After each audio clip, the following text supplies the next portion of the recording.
ഭാര്യാമാതാവിനെ മരുമകൻ പെട്രോൾ ഒഴിച്ച് തീ കൊളുത്തി കൊലപ്പെടുത്തിയ സംഭവത്തിൽ കൂടുതൽ വിവരങ്ങൾ പുറത്ത്. മനോജ് സ്ഥിരമായി വീട്ടിൽ വന്ന് ബഹളം ഉണ്ടാക്കുമായിരുന്നുവെന്ന് കൊലപ്പെട്ട നിർമ്മലയുടെ അമ്മ കമലാക്ഷി പറഞ്ഞു. ഇന്നലെ മനോജ് കൊല്ലും എന്ന് പറഞ്ഞാണ് വീട്ടിലേക്ക് വന്നതെന്നും വീടിനുള്ളിൽ വെച്ചാണ് തീ കൊളുത്തിയതെന്നും കമലാക്ഷി പറഞ്ഞു. ഗുരുതരമായി പൊള്ളലേറ്റ നിർമ്മലയും മരുമകനും ഇന്ന് രാവിലെയാണ് മരിച്ചത്. മനോജും ഭാര്യയും തമ്മിൽ വേറെ പിരിഞ്ഞാണ് കഴിയുന്നതെന്ന് കമലാക്ഷി പറഞ്ഞു. മനോജിന് ഭാര്യയെ സംശയമായിരുന്നു. ഭാര്യയോടുള്ള ദേഷ്യമാണ് അമ്മായിയമ്മയെ കൊല്ലാൻ കാരണം. മനോജും ഭാര്യ ആര്യയും തമ്മിലുള്ള വിവാഹമോചന കേസ് നടക്കുകയാണെന്നും ബന്ധു പറഞ്ഞു. 6 വയസ്സുള്ള മകനെ കൂട്ടിയാണ് മനോജ് ഭാര്യ വീട്ടിലേക്ക് എത്തിയത്.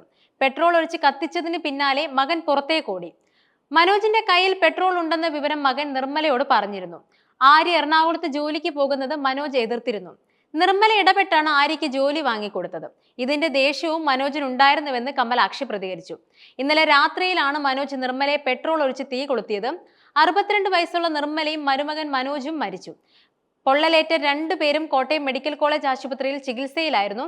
ഇന്ന് രാവിലെയാണ് മരണം സ്ഥിരീകരിച്ചത്.